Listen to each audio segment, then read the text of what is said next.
Estamos con el Padre Carlos Rosel de Almeida, párroco de Nuestro Señor en la Divina Misericordia de Surco, canónigo por Arquidiócesis de Lima, decano del Decanato 9 de la Arquidiócesis de Lima, ex rector de la Facultad de Teología Pontificia y Civil de Lima, ex rector del Seminario Santo Toribio de Mogrovejo, conferencista, escritor de los ratitos: un ratito con Dios, un ratito con Jesús, un ratito con San José, un ratito con los santos 1, 2 y 3, Francisco y María, Francisco y Jesús, Francisco y el Espíritu Santo, cada día en el corazón de María, ¿no, Padre?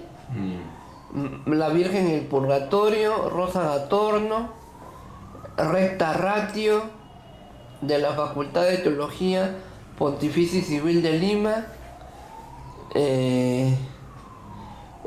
las obras de misericordia, San Manuel González, María de Satanudos y un sinfín de proyectos editoriales que ya se han vuelto en la preferencia y han calado en el gusto de todos los lectores y parroquianos y feligreses de Lima y del Perú y del mundo.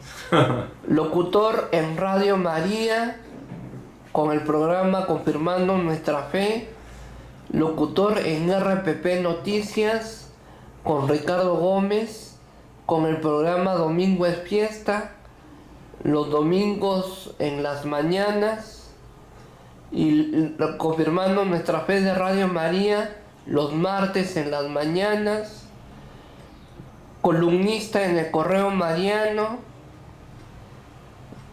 y también es doctor en Sagrada Teología por la Universidad de Navarra de España, con su tesis Escatología Ortodoxa. Padre, hoy día vamos a tocar el tema del libro de las Crónicas del Antiguo Testamento. ¿Por qué se le llama libro de las Crónicas? Buena pregunta, porque es un relato. Hace una semana veíamos unos libros históricos también, veíamos Primera y Segunda de Reyes, y hace 2 semanas atrás Primera y Segunda de Samuel. También tienen el mismo estilo de Primera y Segunda de Crónicas. Es una crónica de la monarquía y en griego recibe el nombre de Paralipómenos. Si ustedes escuchan Primera de Paralipómenos y Segunda de Paralipómenos, es lo mismo que Primera y Segunda de Crónicas, porque la palabra Paralipómenos significa lo omitido. ¿Por qué lo omitido? Porque en Primera y Segunda de Crónicas se relata lo que se ha omitido, lo que no se ha desarrollado tanto en Primera y Segunda de Samuel y Primera y Segunda de Reyes. ¿Qué otros nombres reciben estos libros?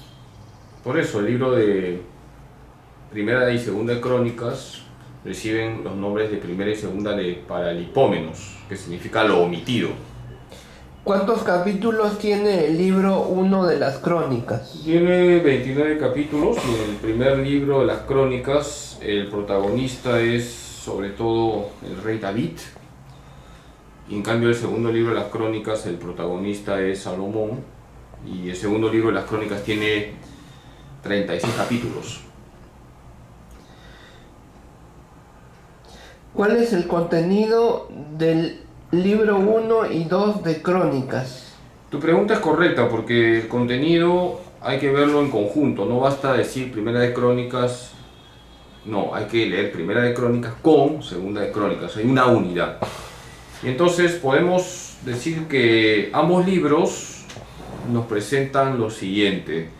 En primer lugar, unas genealogías que van desde Adán hasta David. Eso lo pueden leer en Primera de Crónicas capítulos 1 al 10. Luego todo lo que es el reinado de David hasta su muerte, que pueden leerlo en Primera de Crónicas 11 al 29. Luego viene el reinado de Salomón, las características de Salomón, su vida, lo que hizo, por ejemplo, lo que fue la construcción del templo, la consagración del templo. El templo de Jerusalén. Claro, segunda de Crónicas del 1 al 9.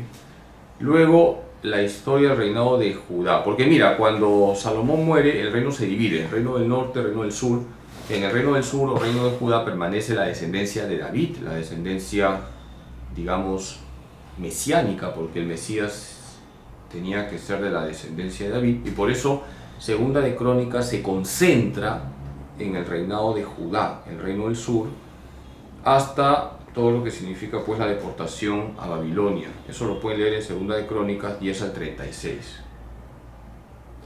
¿Por qué es importante o era importante construir un templo como el de Jerusalén en tiempos de David y Salomón? El templo que se construye en tiempos del rey Salomón era importante porque el pueblo necesitaba un lugar físico para dar culto a Dios. El pueblo de Israel, que es el pueblo de Dios, era consciente que si bien es cierto Dios está en todas partes, se necesita un espacio físico para congregarse y dar culto al Dios vivo y verdadero. Y eso ya lo intentó hacer David, no lo logró, pero su hijo Salomón fue quien construyó el templo y quien lo consagró. ¿Qué nos enseña el libro 1 y 2 de Crónicas? Podríamos señalar como 4 puntos. Vamos a fijar 4 ideas. Un primer punto es la importancia de David, porque el Mesías va a venir de su descendencia. Y por eso es importante David para el primer libro de las Crónicas. Ten en cuenta que Jesús es el hijo de David.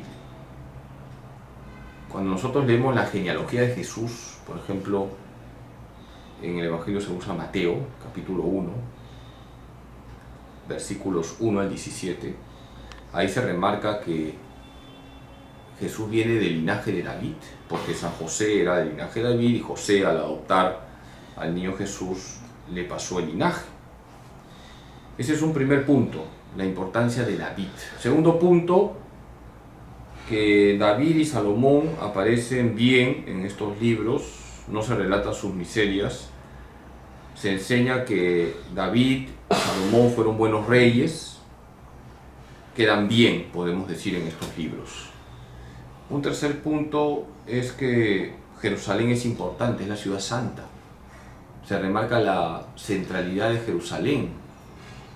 Y esto va anunciando lo que va a ocurrir con Jesús. Jesús va a Jerusalén a dar su vida por nosotros. Ahí muere en el Gólgota, que estaba a las afueras de Jerusalén. Jerusalén es la ciudad santa. Y un cuarto punto es que a pesar de las infidelidades del pueblo, Dios está ahí y no se va de su pueblo. La misericordia de Dios es más que los pecados de su pueblo. Y por eso es importante actualizar primera y segunda de Crónicas en nuestra vida. Nosotros somos pecadores, débiles, frágiles, tenemos miserias, pero Dios está ahí, Él sigue actuando en favor de su pueblo. ¿Por qué es importante remarcar, resaltar, destacar, poner sobre el tapete la genealogía desde Adán hasta David en el libro de las Crónicas? Porque para el mundo hebreo es muy importante saber de qué familia venimos, quiénes somos, cuál es nuestro contexto. Y al conocer la genealogía también sabemos quiénes somos. Para los judíos es muy importante saber sus genealogías, porque al estudiar las genealogías toman conciencia que vienen de aquellos que han sido elegidos por Dios. Y en definitiva, si nos vamos hacia atrás, Adán, venimos de Dios.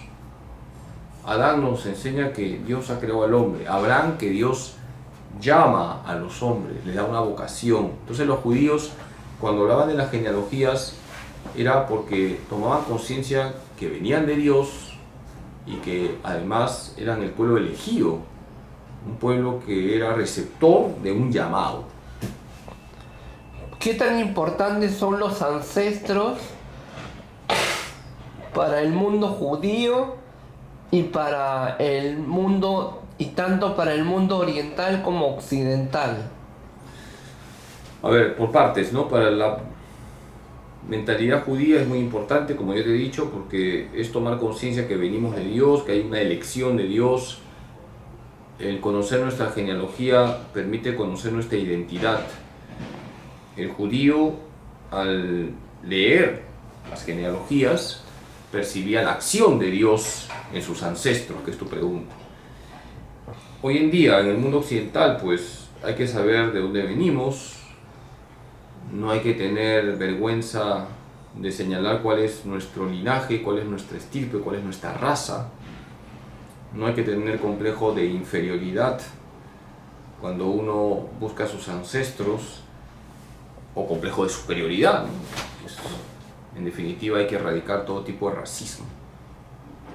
Cada hombre es fruto de un acto amoroso de Dios. Y al conocer nuestras genealogías, tú tienes tu genealogía. Hace unos minutos anteriores hablábamos de tu abuelo que había sido comandante del ejército. Pues eso pues, te llena también de un sano orgullo de saber que dentro de tus ancestros ha habido un militar, etc. Eso también nos permite dar gracias a Dios, ¿no? Por aquellas personas que forman parte de nuestro árbol genealógico y que han logrado, humanamente hablando, logros. El linaje se pasa, como fue en el caso de David a San José y de San José a Jesús. En el caso de San José a Jesús es algo especial porque José no es padre biológico, es padre adoptivo, pero según la ley judía, al adoptar al niño Jesús le estaba pasando el linaje. En ese sentido es importante conocer las leyes judías. En un sentido biológico, por supuesto que nosotros dependemos de lo anterior, tu bisabuelo, tu abuelo, tu papá,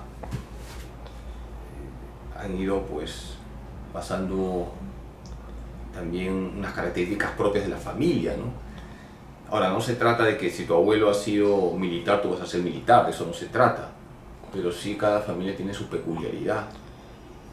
Hay formas de ser, hay temperamentos, hay rasgos físicos que son semejantes en aquellos que tienen el mismo árbol genealógico.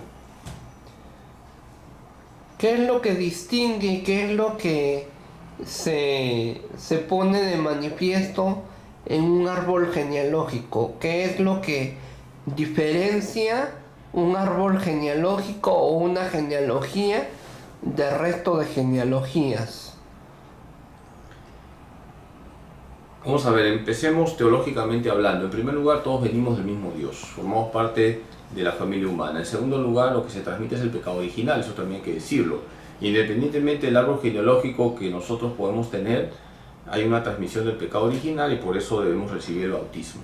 Y respondiendo a tu pregunta, pues cada familia tiene su peculiaridad, tiene sus rasgos, como lo he dicho, y debemos sentirnos agradecidos con Dios de tener unos padres, de haber tenido unos abuelos, bisabuelos. Valoremos la familia, esto es importante.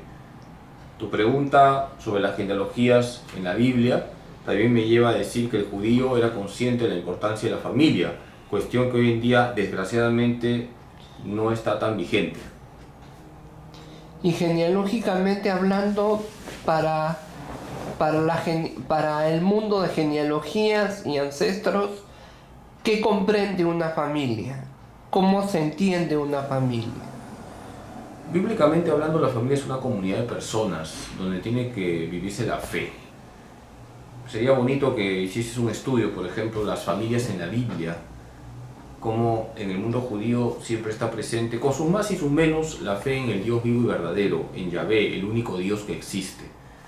En el Antiguo Testamento tenemos también modelos bonitos de lo que significa la familia, el matrimonio entre Tobías y Sara. Lee Tobías 8, hay una oración preciosa que hace Tobías con Sara, pidiendo la bendición de su matrimonio. En el Nuevo Testamento, el modelo de la familia es la Sagrada Familia, Jesús, José y María, y nuestras familias, familias cristianas, deben tener como referente a la Sagrada Familia. El centro tiene que ser siempre Jesucristo. ¿Qué es lo que distingue cuando uno es Marqués de Vargas Llosa y otro es de Traceñís? ¿Qué es lo que podemos concluir? ¿Un título nobiliario hace a una familia o a una persona? Mira, te voy a responder. En la muerte, todos, hermano, estamos en la misma situación y tenemos que responder ante Dios de lo que hemos hecho y de lo que no hemos hecho y hemos podido hacer. Por lo tanto, al final, títulos o no títulos, grados, por ejemplo, tú cuando me presentas haces una... todo lo que dices, doctor y no sé qué, que los libros X, Y, Z, eso no sirve para nada si es que yo no vivo en gracia y no soy fiel a la vocación que Dios me ha dado. Entonces, puede ser marqués, duqués, conde, rey, lo que quieras. Eso no te va a servir de nada en el momento de la muerte. Lo que va a servir es cómo está tu corazón, cómo está tu alma, ¿me entiendes? Fue el padre Carlos Rosel de Almeida, párroco de Nuestro Señor de la Divina Misericordia de Surco, canónigo por Diócesis de Lima, decano del Decanato 9 de Diócesis de Lima, ex rector de la Facultad de Teología Pontificia y Civil de Lima, ex rector del Seminario Santo Toribio de Mogrovejo, doctor en Sagrada Teología por la Universidad de Navarra de España, con su tesis Escatología Ortodoxa, escritor, columnista del Correo Mariano, locutor en Radio María, locutor en RPP y amigo nuestro. Gracias.